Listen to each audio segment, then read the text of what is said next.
In 2018, the governors of Tanah Papua's 2 provinces committed to a sustainable development path that would strengthen the prosperity and well-being of indigenous peoples and protect at least 70% of its forests. Tanah Papua's forests are more than just tree-covered landscapes. They are complex networks of living and non-living elements that support plants, animals, and cultures found nowhere else. They provide life-sustaining services like food security and water availability, while protecting people from natural disasters and climate change. Through these forests, a massive road network is being built. At nearly 4,000 kilometers long, the Trans-Papua Highway is part of a national plan to connect and serve the people of Tanah Papua.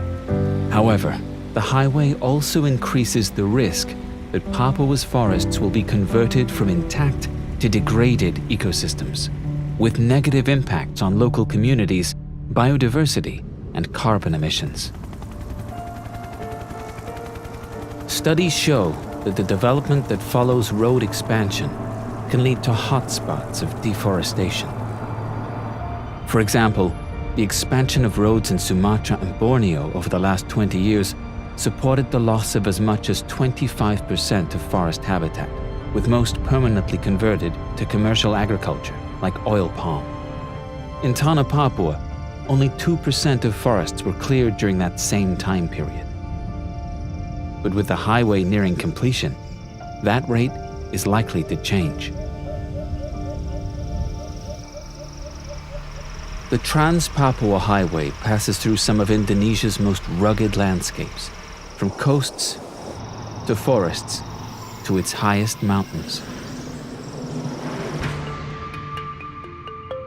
In 2009, Kenyam was a roadless village surrounded by forest along the Pomats River.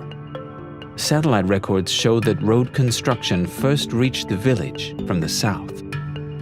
By 2013, it had crossed the river into Lawrence National Park, a protected UNESCO World Heritage Site. The road cut through the park's fragile alpine ecosystems on its way to connect with towns in the north. And by 2020, another segment arriving from the east was nearly complete. As the highway continues to expand, so does the urban footprint of Kenyam and other villages along the route. Since 2000, in Tanah Papua, new roads in growing towns accounted for 15% of forest loss, a total of more than 115,000 hectares. During the same time period, 120,000 hectares were cleared for industrial logging. In the Bomberai Peninsula alone, a dense logging network led to the loss of over 52,000 hectares. While many of these networks are temporary, their scale is extensive. And the vast, uncut forests that remain within lands already slated for logging are at a high risk of degradation or loss. But the single greatest driver of permanent forest conversion during this 20-year period was industrial agriculture, especially oil palm. As seen in Sumatra and Borneo, there is a clear correlation between road construction and the expansion of plantations. Today, all of Tanah Papua's palm oil industry is located within 35 kilometers of the highway. Palm plantations account for 27% of total forest conversion. In 2010, roads built near the town of Timika paved the way for the construction of new plantations.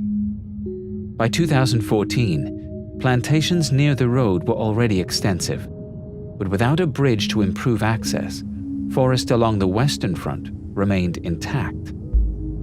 2 years later, with a bridge in place, previously forested land had been almost completely converted to oil palm.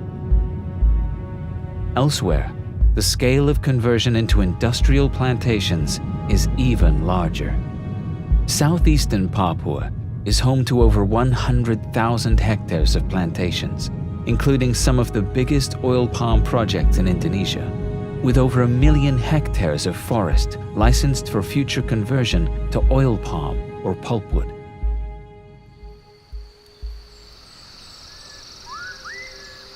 Tanah Papua's forests and the future of its sustainable economy are at a turning point. As of 2021, forest loss over the last 20 years has been limited. But as seen in other parts of Indonesia, deforestation driven by unmanaged road development could be extensive. If Tanah Papua follows a similar path, then it could experience a 6-fold increase in forest loss over the next 15 years. Data-driven models accounting for factors like topography, roads, and existing concessions have identified areas at the highest risk of future loss. Together, these deforestation hotspots are predicted to exceed 4.5 million hectares, an area larger than Switzerland. This loss would undermine the commitment to protect Tanah Papua's unique biological and cultural heritage. And it would come at a time when rates of tropical deforestation must not only be slowed worldwide, but reversed to avert the worst impacts of climate change. Infrastructure initiatives like the Trans-Papua Highway can benefit local communities by providing access to new development opportunities. But the current path is rapidly opening Tanah Papua to large-scale industrial projects at odds with international and local commitments to sustainable development and reversing forest loss. With careful coordination and planning, roads and infrastructure can bring economic growth while advancing sustainability goals and increasing the well-being of the forests and the people of Tanah Papua.